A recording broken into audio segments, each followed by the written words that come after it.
অবসরে বেড়াতে যাওয়ার কথা হলে বেশিরভাগ মানুষের মনে আসে কক্সবাজার, বান্দরবান, সাজেক, কুয়াকাটা কিংবা হালের কাঞ্চনজঙ্ঘা দেখতে তেঁতুলিয়ার কথা।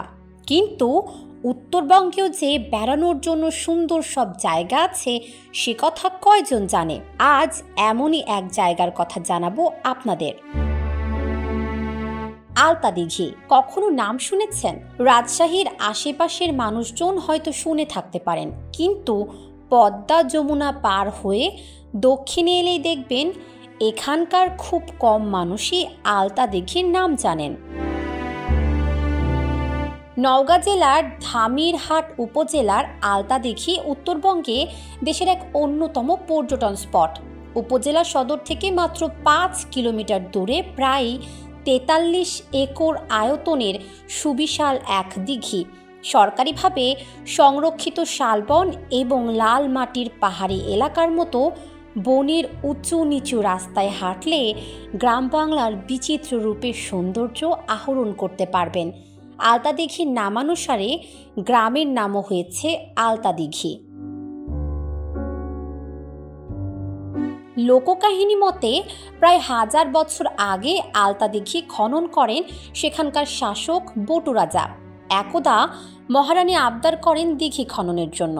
রাজা রানীকে বলেন, তুমি হাঁটতে হাঁটতে তোমার পা ফেটে রক্ত বের হবে, যেখানে থেমে সে পর্যন্তই আমি দিঘি খনন করব। কিন্তু রানীর হাঁটা শেষ হয় না। তখন রাজা বুদ্ধি করে রানীর পায়ে আলতা ছুটতে হুকুম দেন আর রানীকে বলেন, তোমার পা ফেটে রক্ত ঝরছে, এবার থামো।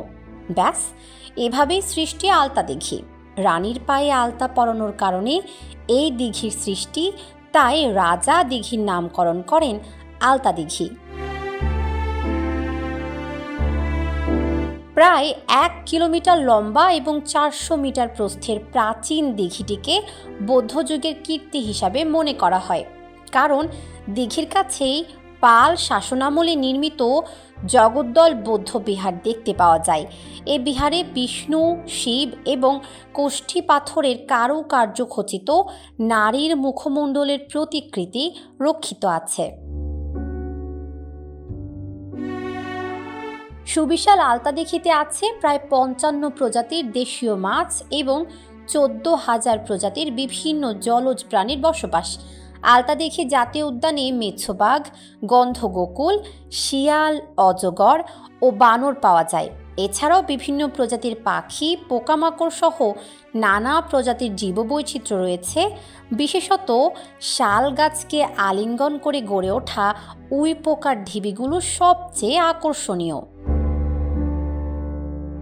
আলতা দিঘিকে কেন্দ্র করে গড়ে উঠেছে আলতা দিঘি জাতীয় উদ্যান।